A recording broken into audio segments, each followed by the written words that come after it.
शिवणी रसुलापूर तालुका नांदगाव खंडेश्वर येथे दिनांक 6 जून रोजी दुपारी 3 वाजता काळेकुट्ट आभाळ भरून आले व पाहता पाहता क्षणात होत्याचे नव्हते झाले।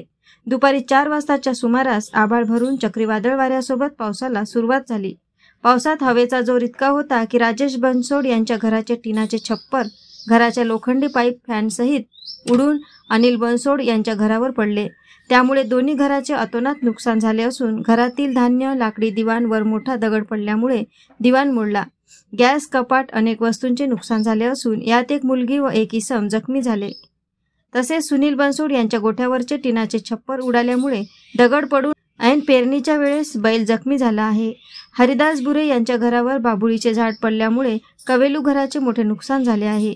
शिवणी रसुलापूर बस थांब्यावरील कुर्जेकर यांचे 3 पत्र्याचे हॉटेल उडून गेले।